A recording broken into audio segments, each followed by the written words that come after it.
నమస్తే SR7 TV news కి స్వాగతం. కొల్లూరు కాలనీని తెలంగాణ రాష్ట్రంలో ఆదర్శవంతమైన కాలనీగా రూపొందించడానికి రాష్ట్ర ప్రభుత్వం చిత్తశుద్ధితో కృషి చేస్తున్నట్లు రాష్ట్ర రెవెన్యూ గృహ నిర్మాణ శాఖ మంత్రి పొంగులేటి శ్రీనివాస్ రెడ్డి అన్నారు. సోమవారం జిల్లా కలెక్టర్ పి ప్రావీణ్య అధ్యక్షతన కొల్లూరు BHA కాలనీలో VST కంపెనీ CSR నిధులు 8 కోట్లతో నిర్మించనున్న 60 గదుల పాఠశాల, డైనింగ్ హాల్, అంగన్వాడీ కేంద్రం నిర్మాణ పనులకు రెవెన్యూ గృహ నిర్మాణ శాఖ మంత్రి పొంగులేటి శ్రీనివాస్ రెడ్డి, రాష్ట్ర వైద్య ఆరోగ్య శాఖ మంత్రి దామోదర్ రాజనరసింహ, గృహ నిర్మాణ సంస్థ MD గౌతమ్ ముఖ్య అతిథులుగా హాజరై శంకుస్థాపన చేశారు. ఈ సందర్భంగా రాష్ట్ర రెవెన్యూ గృహ నిర్మాణ శాఖ, సమాచార పౌర సంబంధాల శాఖ మంత్రి పొంగులేటి శ్రీనివాస్ రెడ్డి మాట్లాడుతూ కొల్లూరు 2BSK కాలనీ భవిష్యత్తులో ఎంతగానో అభివృద్ధి చెందే అవకాశం ఉందని అన్నారు. సుమారు 15,000 కుటుంబాలకు చెందిన 1,00,000 మంది ప్రజలు 2BHK కాలనీలో నివాసం ఉండేందుకు వీలుగా కాలనీలో అన్ని రకాల సౌకర్యాలను ప్రభుత్వం కల్పిస్తుంది అన్నారు. కాలనీలో ప్రహరీ గోడ నిర్మాణం, క్రీడా మైదానం ఏర్పాటుకు త్వరలో చర్యలు చేపట్టనున్నట్లు మంత్రి తెలిపారు.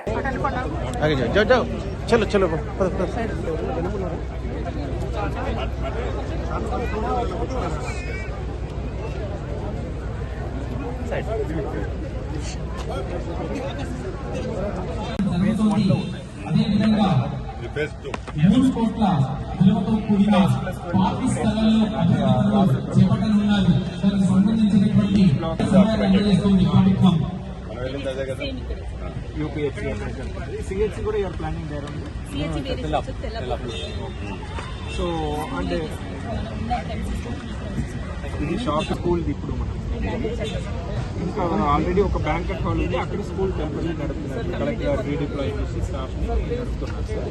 30 ఉన్నాయి, 110 షాప్స్ అదే సో అవి మనం ఫర్దర్ ఇది చేయాలి. నిన్న సండే వచ్చాము, మొత్తం మార్కెట్లో అంటే ఒక 3 months. ఈ ప్రభుత్వానికి ఒక చిత్తశుద్ధి ఉంది.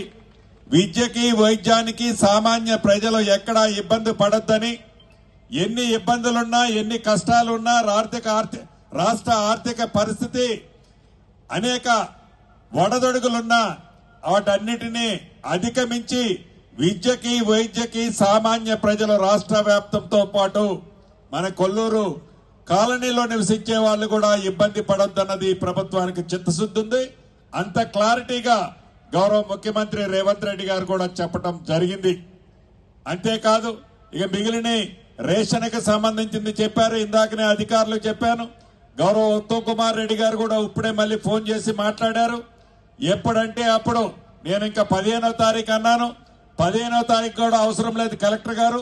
10వ తారీఖు నుంచే రేషన్ బియ్యమా కానీ రేషన్ ప్రభుత్వం ఇచ్చే రేషను, నా ఆడబిడ్డలు పెద్దోళ్ళు తినే సన్న బియ్యాన్ని ఇచ్చే ఈ ప్రభుత్వం రేషన్ బియ్యం, సన్న బియ్యం మీ ఇళ్ల దగ్గరే ఇక్కడే ఇవ్వటం జరుగుద్ది.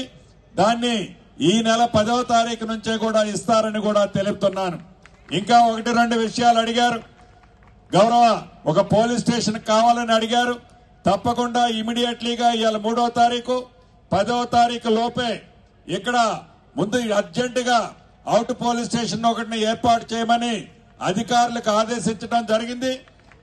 హౌసింగ్ డిపార్ట్మెంట్ నుంచి షాపింగ్ కోసం ఏదైతే ఉన్నాయో బిల్డింగ్ కన్స్ట్రక్షన్ చేసేంత వరకు దానికి సంబంధించింది వాళ్ళకి కావాల్సిన అకామిడేషన్ హౌసింగ్ లో ఉన్న వాటిని పోలీస్ డిపార్ట్మెంట్ కి ఇమీడియట్లీ హ్యాండ్ ఓవర్ చేయాలని కూడా ఈ వేదిక మీద నుంచి హౌసింగ్ డిపార్ట్మెంట్ ని ఆదేశిస్తున్నా. పోలీస్ డిపార్ట్మెంట్ కూడా 10వ తారీఖు నుంచి ఇమీడియట్లీగా అవుట్ పోలీస్ స్టేషన్ ఒకటి స్టార్ట్ చేయాలని కూడా తెలుపుతున్నాం. అంతేకాదు స్ట్రీట్ లైట్లకు సంబంధించింది కానీ ఇంకా సీసీ కెమెరాలకు సంబంధించింది కూడా చెప్పడం జరుగుతుంది. గౌరవ పోలీస్ అధికారులు కూడా సీసీ కెమెరాలకు సంబంధించింది ఏందో కలెక్టర్ గారు మీరు కూడా ఎంక్వైరీ చేసి దాన్ని తప్పకుండా సీసీ కెమెరాలు కూడా పనిచేసే విధంగా ఎమ్మటే చర్యలు చేపట్టండి. ఫేజ్ 1, ఫేజ్ 2కు సంబంధించిన కాంపౌండ్ వాళ్ళు సంబంధించిన అంశం గతంలో టెండర్ అయి క్యాన్సిల్ అయిందని చెప్పడం జరిగింది. రాబోయే కొద్ది రోజుల్లోనే ఫేజ్ 1, ఫేజ్ 2కి మొత్తం చుట్టూ కాంపౌండ్ వాళ్ళకి సంబంధించిన అంశం కూడా చేపట్టడం జరుగుతుందని ఈ వేదిక మీద నుంచి ఈ కాలనీలో నివసించే కుటుంబ సభ్యులకు తెలియజేస్తున్నాను. దీంతో పాటు అదనంగా ఇంకా 1-2 విషయాలు అడిగారు. టెంపుల్ కు సంబంధించిన ల్యాండ్ గురించి గౌరవ కలెక్టర్ గారికి చెప్పాను. రేపు ఉదయమే దానికి సంబంధించిన సమస్యను కూడా గౌరవ కలెక్టర్ గారు పరిష్కరించి లిఖిత పూర్వకంగా మీకు వాటిని ఆదేశాలు ఇవ్వటం కూడా జరుగుద్ది.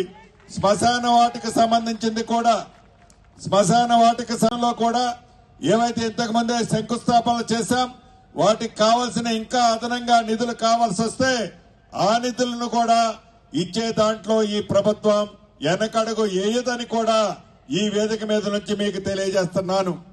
చివరగా నా కుటుంబ సభ్యులైన ఈ కాలనీ వాసుల్ని ఒక్క విషయం కోరదలుచుకున్నాను.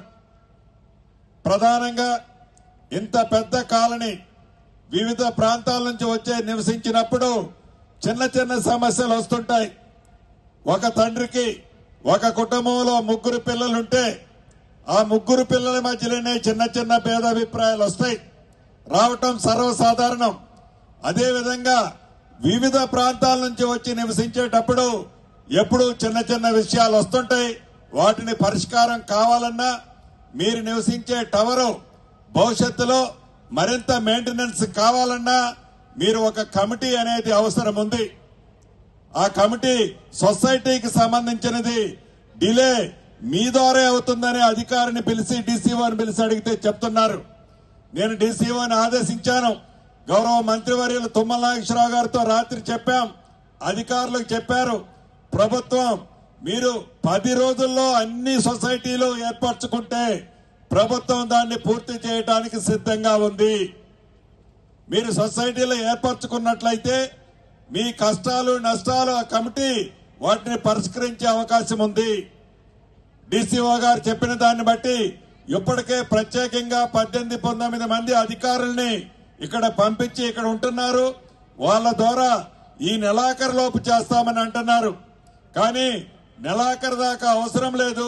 మీరందరూ సహకరిస్తే వీలైనంత తొందరలో మీ అన్ని టవర్లకు సంబంధించిన కమిటీలు సొసైటీ కమిటీలు అఫీషియల్ గా గవర్నమెంట్ ఏర్పాటు చేయడానికి సిద్ధంగా ఉందని ఈ వేదిక ద్వారా నా కుటుంబ సభ్యులందరికీ తెలియజేస్తున్నాను. ఇంకా ఏదైనా చిన్న చిన్న అంశాలుంటే మీకు మంచి కలెక్టర్ గారు ఇక్కడ ఉన్నారు. తను గతంలో వరంగల్లో పనిచేశారు. వరంగల్లో పనిచేసినప్పుడు వారు చేసే పనితనాన్ని చూసి ఇప్పుడు ఇక్కడ సంగారెడ్డికి డామర్ను గట్టికి తీసుకొచ్చుకొని ఇక్కడ కూర్చోబెట్టుకున్నారు. మంచి కలెక్టరు, మీకు పిలిస్తే పడికే ఆడబిడ్డ. కాబట్టి నాకు చెప్పినా చెప్పకున్నా ఏవైనా మీకు సమస్యలు ఉన్నాయంటే తప్పకుండా కలెక్టర్ గారికో మంత్రి గారికో చెప్తే మీ సమస్యలన్నీ ఇక్కడే పరిష్కారం జరుగుతాయని కూడా మరొక్కసారి ఈ వేదిక మీద నుంచి నా కుటుంబ సభ్యులకు చెప్తూ, ఆర్టీసీ బస్సుకు సంబంధించి 4 ప్రాంతాలకి దాంట్లో ఏంటిది అఫ్జల్గంజ్, నాంపల్లి, చార్మినార్, పటాన్చెరు ఈ 4 ప్రాంతాలకి బస్సుల ఇబ్బంది ఉందని చెప్పడం జరిగింది.